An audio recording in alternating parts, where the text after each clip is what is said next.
உலகமெங்கும் உள்ள அனைத்து தமிழ் இறைமக்களுக்கும் வணக்கம். நீங்கள் புதுசாக எங்கள் வீடியோ பார்க்குறதா இருந்தால் கீழே இருக்கிற சப்ஸ்கிரைப் பட்டனை ப்ரெஸ் பண்ணிவிட்டு பக்கத்தில் இருக்கிற பெல் ஐக்கானையும் கிளிக் பண்ணிக்கோங்க. அப்போ தான் நாங்கள் புதுசாக போடுற வீடியோவோட அப்டேட் உங்களுக்கு கிடைக்கும். வாங்க இப்போ நம்ம வீடியோக்குள்ளே போகலாம். இயேசுவின் திருவுடல் திருரத்த பெருவிழா 2/6/2024. திருப்பலி முன்னுரை. நற்கருணையின் ஆளுமையை நம் வாழ்வில் வெளிப்படுத்துவோம்.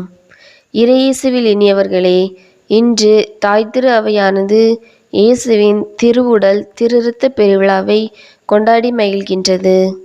இயேசுவின் திருவுடல் திருரத்தம் நற்கருணை என்னும் அருள் சாதனத்தின் மூலம் நமக்கு அருளப்படுகிறது. எல்லா அருள் சாதனங்களிலும் மையமாக விளங்குவது நற்கருணையே. நற்கருணை கிறிஸ்துவின் இறப்பு உயிர்ப்பு என்னும் மறைபொருளை உள்ளடக்கியது. எனவே நற்கருணை கொண்டாட்டத்தில் நாம் கல்வாரியில் கால் வைத்து நிற்கிறோம். நற்கருணையை உட்கொள்ளும் போது இயேசுவின் உடலும் நம் உடலும் ஒன்றாய் இணைகிறது. அவர் இரத்தமும் நம் இரத்தத்தில் ஒன்றாய் கலக்கிறது. ஒரே நற்கருணையில் பங்கேற்கும் நாம் அனைவரும் ஆதிக்க மனப்பான்மை, பகைமை, பழிவாங்குதல் என்னும் முரண்பட்ட செயல்பாடுகளை களைந்து அன்பு, பகிர்வு, சமத்துவம் என்னும் நற்பண்புகளை நமதாக்கி பிறரின் மகிழ்ச்சிக்கும் அமைதிக்கும் உரு கொடுப்போம். முதல் வாசகம். விடுதலை பயண நூலிலிருந்து வாசகம். அதிகாரம் 24. இறை வார்த்தைகள் 3 முதல் 8 முடிய. முதல் வாசக முன்னுரை. இன்றைய முதல் வாசகமான விடுதலை பயண நூல் தரும் செய்தியாவது: ஆண்டவரின் வார்த்தைகளையும் விதிமுறைகளையும் இஸ்ரேல் மக்களிடம் மோசே கூறிய போது ஆண்டவரின் வார்த்தைகளுக்கு கீழ்ப்படிவோம் என்றனர். எனவே மோசே ஆண்டவருக்கு நல்லறவு பலி செலுத்தி மாட்டின் இரத்தத்தை அவர்கள் மேல் தெளித்து, ஆண்டவர் உங்களோடு செய்துள்ள உடன்படிக்கையின் இரத்தம் இது என்றார். ஆண்டவரோடு பயணிப்போம், வாழ்வு பெறுவோம் என்று கூறும் வாசகத்தை கேட்போம். இரண்டாம் வாசகம். எபிரேயர் திருமடலிலிருந்து வாசகம். அதிகாரம் 9. இறை வார்த்தைகள் 11 முதல் 15 முடிய. இரண்டாம் வாசக முன்னுரை. எபிரேயருக்கு எழுதப்பட்ட திருமடல் நாம் எவ்வாறு மீட்கப்பட்டோம் என்பதை கூறுகிறது. இயேசு தம்மையே பலியாக்கி இரத்தம் சிந்தி என்றும் நிலைக்கும் உரிமை பேற்றை நமக்கு தந்தார்.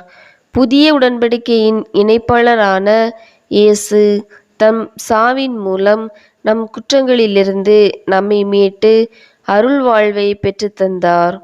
கடவுளால் அழைக்கப்பட்ட நாம் நம் மனச்சான்றை தூயதாய் காத்திட வேண்டும் என்று கூறும் வாசகத்தை கேட்போம்.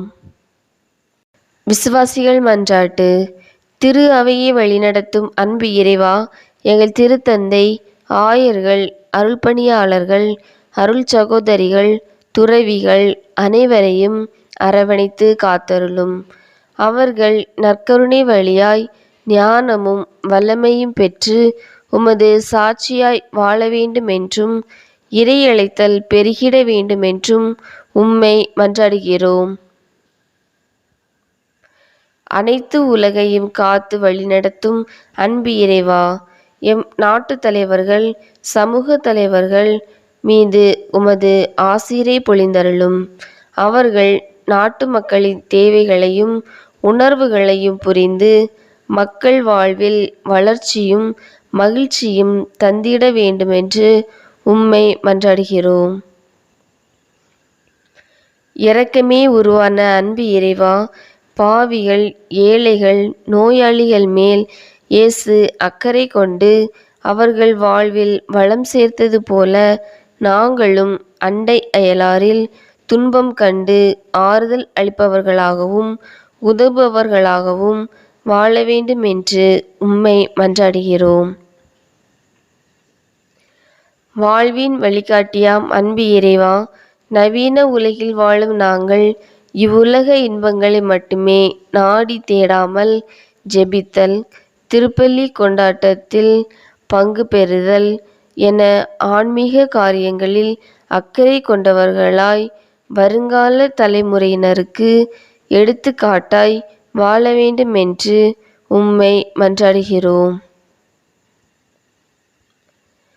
வாழ்வை வளப்படுத்தும் அன்பு இறைவா, இன்றைய திருப்பலியை சிறப்பிக்க இறை மக்களையும் திருப்பலிக்கு வந்திருக்கும் அனைத்து இறை மக்களையும் எம் பங்கு மக்கள் அனைவரையும் ஆசீர்வதித்து நல்ல உடல் நலமும் அருள் நலமும் பொருள் நலமும் தந்து காத்திட வேண்டுமென்று உம்மை மன்றாடுகிறோம்.